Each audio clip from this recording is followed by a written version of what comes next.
নমস্কার, আমার চ্যানেলে আপনাদের সবাইকে স্বাগত। সবাই কেমন আছেন? আশা করি সবাই ভালো আছেন। আমিও ভালো আছি। এখন বাজে সকাল 7টা। এখন থেকেই ব্লগটা শুরু করছি। আজ সোমবার, মেয়ের আজকে ইউনিভার্সিটি যাওয়ার দিন। তো সকাল 9টার মধ্যেই বেরিয়ে যাবে, তাই তাড়াতাড়ি করে আমি রান্নাঘরে এসে গেলাম। রান্নাগুলোকে বসিয়ে দিতে হবে। তো আমি বাসনগুলো একটু গুছিয়ে নিলাম, গুছিয়ে নিয়ে চলে আসলাম একটু চায়ের জল বসাতে। সকালবেলা একটু লিকার চাই খাই, যে একটু চিনি ছাড়া লিকার চা করব। আর এদিকে চালটা ধুয়ে নিচ্ছি। চালটা ধুয়ে হাঁড়ির মধ্যে দিয়ে দেবো, ভাতটা হতে থাকুক ততক্ষণে। আর আমরাও চাটা খেয়ে নিই। আমরা বলতে আমি আর আমার মা। আমি এখন বাপের বাড়িতে রয়েছি। মাঝে মধ্যেই বাপের বাড়িতে আমাকে আসতে হয়, যে বাবা যেহেতু 2 বছর হলো মারা গেছেন, তো মা একা একা থাকে, সেই জন্য মায়ের কাছে এসে মাঝে মধ্যেই থাকি। মায়ের সঙ্গে একজন হেল্পিং হ্যান্ডটাও রাখা আছে, সে সকালবেলা এসে দুপুর 2টোর মধ্যে চলে যায়। তো তো সেই সময়টা মা একা একাই থাকতে হয়, তো মাঝে মধ্যেই আমি মায়ের কাছে আসি, এসে থাকি। তো মায়ের সঙ্গে এখন বসে চা খাচ্ছি আর একটু গল্প করছি। চা টা খাওয়া হয়ে গেছে, এবার চলে এসেছি রান্নাঘরে।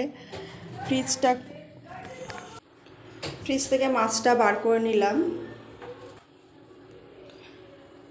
আজকে রুই মাছের কালিয়া করব। আর এদিকে ডাল আর একটু মুসুর ডাল, একটু মুগ ডাল ভিজিয়ে রেখেছি, ডাল ফ্রাই করব। মাছগুলোকে একটু হালকা ধুয়ে নিচ্ছি, যেহেতু ফ্রিজের মধ্যে ছিল, একটু বরফ বরফ হয়েছিল, ওই জন্য একটুখানি হালকা ধুয়ে নিলাম। ধুয়ে এবার এক এক করে থালার মধ্যে তুলে নিচ্ছি। এবার একটু নুন, হলুদ আর লঙ্কা গুঁড়ো আর একটু সামান্য সাদা তেল দিয়ে মাছটাকে ম্যারিনেট করে রেখে দেবো। যেহেতু একটু কালিয়ার মতো করব, এই জন্য একটুখানি ম্যারিনেট করে রেখে দিচ্ছি কিছুক্ষণের জন্য। আর এদিকে আমি একটুখানি পেঁয়াজ কুচিয়ে নেবো আর একটুখানি পেঁয়াজ বাটাও দেব ওর মধ্যে, তো সেগুলো জোগাড় করে নেব। আর এদিকে কড়াইতে তেল বসিয়ে দিয়েছি, তেলেতে মাছগুলো দিয়ে দিলাম, একে একে ভাজা হতে থাকুক। আর এদিকে আমি তরকারিগুলো কাটতে থাকি। বেশি কিছু রান্না করব না, ডাল ফ্রাই আর রুই মাছের কালিয়াটাই করব। এই রুই মাছের কালিয়াটা হয়ে গেলে এই দিয়েই ভাত খেয়ে মেয়ে ইউনিভার্সিটি চলে যাবে। আর এদিকে আমি একটা বাটির মধ্যে একটু জিরে গুঁড়ো, একটু হলুদ গুঁড়ো আর একটু লঙ্কা গুঁড়ো সামান্য জল দিয়ে ভিজিয়ে রেখে দেবো। যেহেতু বাটা মশলা দিয়ে করব না, এটা জল দিয়ে ভিজিয়ে রাখলে একটু বাটা মশলার স্বাদ পাওয়া যাবে। এদিকে আমার মাছগুলো ভাজা হয়ে গেছে প্রায়। এবার কড়ার মধ্যে একটু গোটা গরম মশলা, তেজপাতা আর জিরে ফোড়ন দিয়ে ওই বেটে রাখা পেঁয়াজটা দিয়ে দেবো। পেঁয়াজটা দেওয়া হয়ে গেছে, আবার একটু কুচনো পেঁয়াজও দিয়েছি। এবার আদা রসুনের পেস্টটা দিয়ে আর ওই যে মশলাটা করে রেখেছিলাম ওই মশলাটা দিয়ে দিলাম, দিয়ে ভালো করে কষিয়ে নেব। আর একটু টমেটো বাটাও দেব, একটু সামান্য নুন আর একটু মিষ্টিও দিয়ে দিলাম। সামান্য নুন না, মিষ্টিটা সামান্য দিলাম, নুনটা একটু পরিমাণ মতো দিয়ে দিলাম, দিয়ে ভালো করে কষিয়ে নিলাম। যতক্ষণ না তেল রিলিজ হচ্ছে এরকমভাবে নেড়ে যাব। তেল রিলিজ হয়ে গেলেই আমি এর মধ্যে জল দিয়ে দেবো। টমেটো বাটাটাও দিয়ে দিয়েছি, ভালো করে কষতে থাকবো।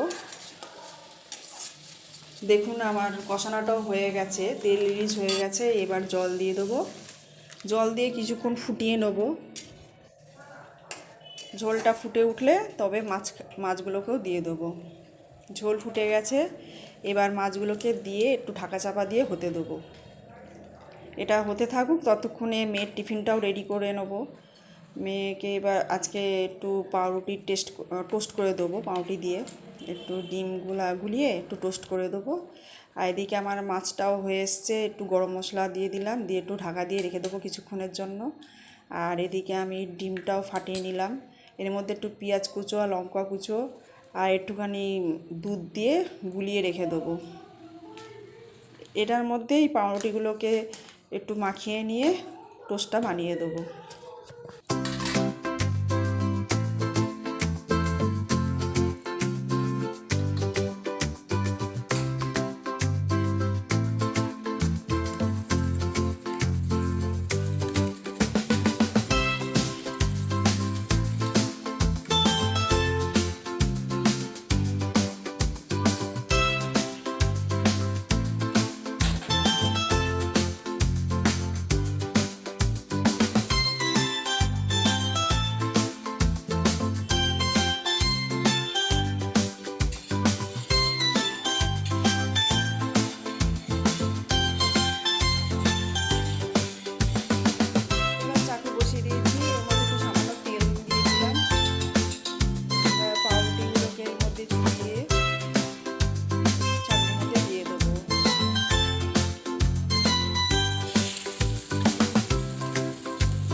দেখুন আমার টোস্টটা হয়েও গেছে।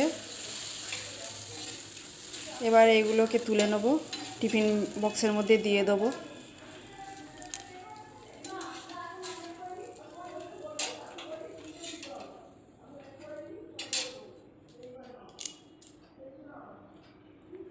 একটু পিস পিস করে কেটে নিচ্ছি, কেটে নিয়ে টিফিন বক্সের মধ্যে দিয়ে দেবো। আর সাথে দেবো একটুখানি আমের টুকরোও দিয়ে দেবো, আর একটু শশাও দিয়ে দেবো। এক সাইডে টোস্টগুলো দিয়ে দিলাম, আর একটা ছোট্ট বক্স আছে ওটার মধ্যে আমের টুকরোগুলো দিয়ে দেবো।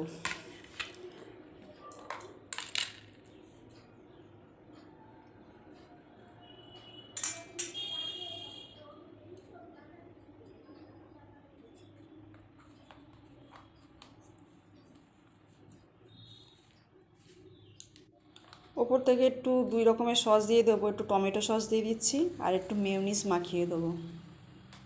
ব্যাস আমার হয়ে গেছে স্কুলের টিফিন রেডি। এবার মেয়েকেও ভাত দিয়ে দেবো, আর ও কলেজে চলে যাবে। আর এদিকে আমার রান্নাও প্রায় শেষ হয়ে গেছে, ডাল ফ্রাইটা বাকি ছিল, ওটাও করা হয়ে গেছে। ব্যাস এবার চলে এসেছি রাতের রান্নায়। এখন বাজে রাত্রির 8টা, একটু রুটি করে নিচ্ছি। রাতের দিকে আমরা সাধারণত ভাতটাই খাই, তো একজনের মতো আমার ভাত, দুপুরের ভাত রয়ে গেছে। আর বড় আজকে রাত্রে খাবে না, ও একটু নেমন্তন্ন আছে।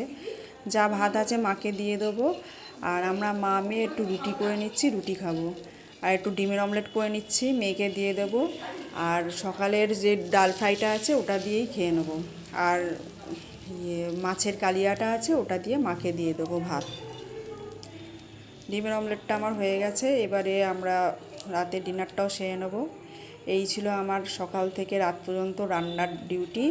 কেমন লাগলো ভিডিওটা একটু কমেন্ট করে জানাবেন, আর ভালো লাগলে একটু লাইক করে দেবেন। আবারও আর একটা পরবর্তী ভিডিও নিয়ে হাজির হব, ততক্ষণে আসি। ধন্যবাদ।